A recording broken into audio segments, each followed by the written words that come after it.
জানিয়ে দেব এই মুহূর্তে আমাদের হাতে থাকা গুরুত্বপূর্ণ আপডেট আন্তর্জাতিক সংবাদের শিরোনাম। শুরুতেই থাকছে ইসরায়েলের জন্য ইরানের ফাঁদ, বিভিন্ন দেশে লুকিয়ে আছে অস্ত্র কারখানা। এবারে জানিয়ে দেব আফগানিস্তানের বাগরাম ঘাঁটি ইস্যুতে ট্রাম্পের বিরুদ্ধে রাশিয়া, চীন, ভারত ও পাকিস্তান। আরও থাকছে ইতালির প্রধানমন্ত্রীর বিরুদ্ধে আইসিসিতে মামলা। সবশেষে জানিয়ে দেব মিশরের দ্বিতীয় দিনের আলোচনায় ইসরায়েলকে কী শর্ত দিল হামাস। এতক্ষণ শুনছিলেন হাতে পাওয়া গুরুত্বপূর্ণ আন্তর্জাতিক সংবাদের শিরোনাম, এবারে বিস্তারিত। ইসরায়েলের জন্য ইরানের ফাঁদ, বিভিন্ন দেশে লুকিয়ে আছে অস্ত্র কারখানা। ইরানের প্রতিরক্ষামন্ত্রী বলেন, এতদিন তারা মিসাইল উন্নয়নকেই সর্বাধিক গুরুত্ব দিয়েছেন। তবে সাম্প্রতিক ইসরায়েল ইরান যুদ্ধের পর সেই প্রাধান্যে পরিবর্তন আসতে পারে বলে ইঙ্গিত দেন তিনি। তার ভাষায়, যেসব দেশে আমাদের অস্ত্র কারখানা রয়েছে সেগুলোর নাম নিকট ভবিষ্যতে প্রকাশ করা হবে। গত জুনে ইসরায়েলের হামলার মধ্য দিয়ে শুরু হয় ১৩ দিনের ইরান-ইসরায়েল যুদ্ধ। ইরানের দাবি, ইসরায়েল বিনা উস্কানিতে তাদের ভূখণ্ডে হামলা চালিয়েছিল। পরে ইরানও পাল্টা হামলা শুরু করে।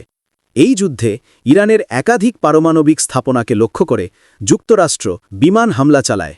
যদিও যুদ্ধ থেমে গেছে, দুই দেশের মধ্যে এখনও তীব্র উত্তেজনা বিরাজ করছে।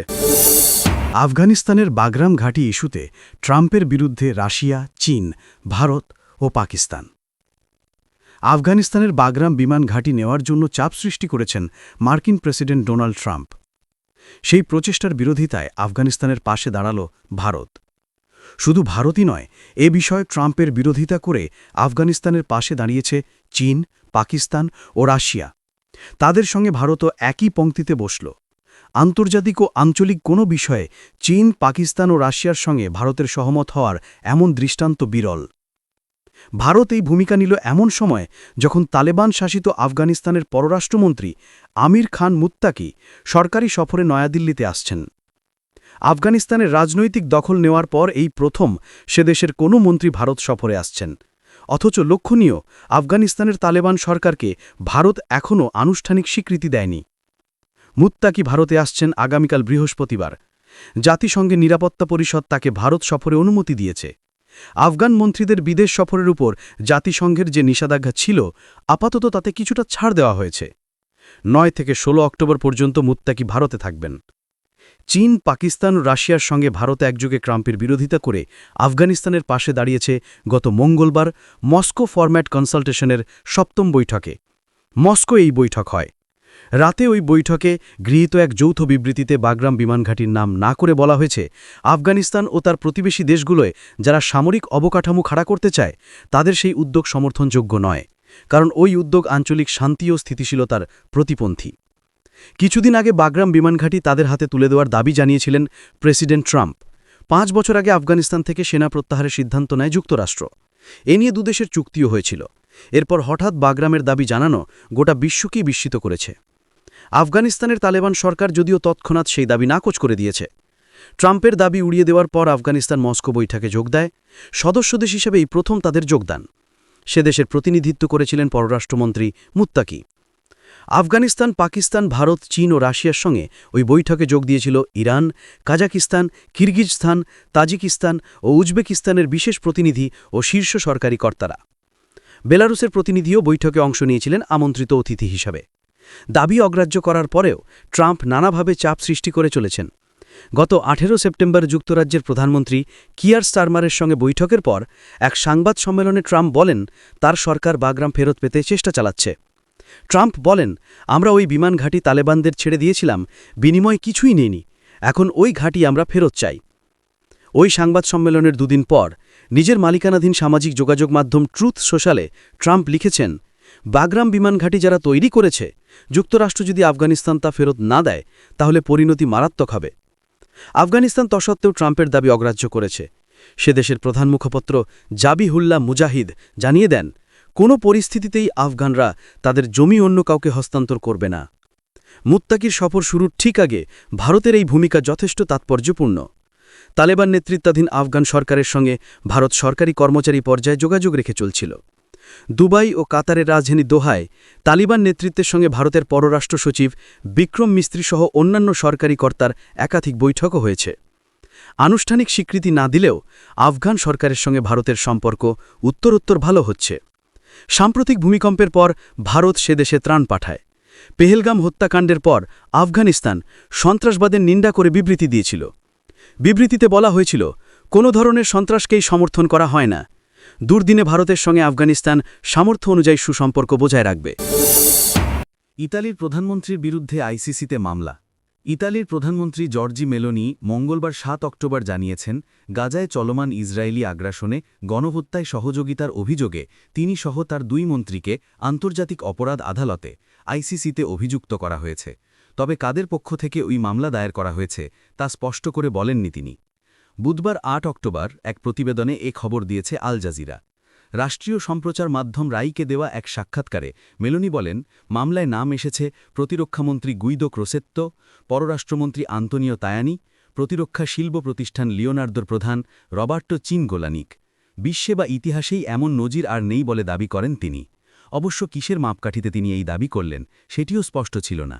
গত এক সপ্তাহ ধরে ইতালির বিভিন্ন শহরে গাজায় হত্যাযজ্ঞের বিরুদ্ধে ব্যাপক বিক্ষোভ চলছে, যেখানে লক্ষাধিক মানুষ অংশ নিচ্ছেন। অনেকে সরাসরি মেলোনির প্রতিও ক্ষোভ ঝাড়ছেন। ইতালির ক্ষমতাসীন ডানপন্থী সরকার দীর্ঘদিন ধরে ইসরায়েলের ঘনিষ্ঠ মিত্র হিসেবে পরিচিত হলেও সাম্প্রতিক সময়ে তারা গাজায় ইসরায়েলি হামলা ঘিরে অতিরিক্ত বল প্রয়োগের সমালোচনা করেছে। তবু ইটালি এখনও ইসরায়েলের সঙ্গে কূটনৈতিক বা বাণিজ্যিক সম্পর্ক ছিন্ন করেনি কিংবা ফিলিস্তিন রাষ্ট্রকে স্বীকৃতি দেয়নি। ইসরায়েলের অভিযান শুরু হয় ২০২৩ সালের ৭ অক্টোবর, যখন হামাসের সশস্ত্র সদস্যরা দক্ষিণ ইসরায়েলে হামলা চালিয়ে প্রায় ১,২০০ জনকে হত্যা করে এবং ২৪১ জনকে বন্দী করে নিয়ে যায়।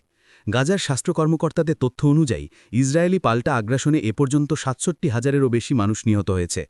ইসরায়েল অবশ্য গণহত্যার অভিযোগ অস্বীকার করেছে। ইসরায়েলি আগ্রাসনকে ঘিরে ইতালি সরকারের বিরুদ্ধে মানুষের অভিযোগকে অযৌক্তিক এবং বিস্ময়কর উল্লেখ করেন মেলানি। তিনি বলেন, ইতালি ৭ অক্টোবরের পর থেকে ইসরায়েলে কোনো নতুন অস্ত্রের সরবরাহ অনুমোদন করেনি। প্রতিরক্ষা প্রতিষ্ঠান লিওনার্দোর এক মুখপাত্র জানিয়েছেন, সংস্থার প্রধান চিনগোলানি ইতোমধ্যেই এই অভিযোগকে গুরুতর ষড়যন্ত্র বলে প্রত্যাখ্যান করেছেন। মিশরে দ্বিতীয় দিনের আলোচনায় ইসরায়েলকে কী শর্ত দিল হামাস? মিশরে ফিলিস্তিনের স্বাধীনতাকামী সশস্ত্র সংগঠন হামাস ও ইসরায়েলের মধ্যে গতকাল মঙ্গলবার দ্বিতীয় দিনের মতো পরোক্ষ আলোচনা হয়েছে। হামাসের কর্মকর্তারা বলেছেন, মার্কিন প্রেসিডেন্ট ডোনাল্ড ট্রাম্পের ২০ দফা পরিকল্পনা অনুযায়ী ইসরায়েল গাজায় যুদ্ধ বন্ধ করবে এবং সেনা প্রত্যাহার করে নেবে এমন নিশ্চয়তা চান তারা। মিশরে আজ বুধবারও আলোচনা হবে। ওই আলোচনায় যোগ দিতে কাতার ও যুক্তরাষ্ট্রের জ্যেষ্ঠ কর্মকর্তারাও মিশরে যাচ্ছেন। গতকাল হামাস সহ ফিলিস্তিনের বিভিন্ন গোষ্ঠীর সমন্বিত জোটের পক্ষ থেকে একটি বিবৃতি দেওয়া হয়েছে। এতে সব উপায়ে প্রতিরোধ চালিয়ে যাওয়ার অঙ্গীকার করা হয়েছে। জোরালোভাবে বলা হয়েছে, ফিলিস্তিনি জনগণের অস্ত্র কেড়ে নেওয়ার অধিকার কারও নেই। কথাটি মূলত ট্রাম্পের পরিকল্পনায় হামাসের অস্ত্র সমর্পণের যে দাবির কথা বলা হয়েছে সেটিকেই ইঙ্গিত করা হয়েছে। হামাসের জ্যেষ্ঠ কর্মকর্তা ফাউজি ভারহুম বলেছেন, তাদের আলোচকেরা যুদ্ধের অবসান চাইছেন। তারা চাইছেন গাজা থেকে দখলদার সেনারা পুরোপুরি সরে যাক। কিন্তু ট্রাম্পের পরিকল্পনায় ইসরায়েলি সেনাদের প্রত্যাহারের বিষয়টি অস্পষ্ট।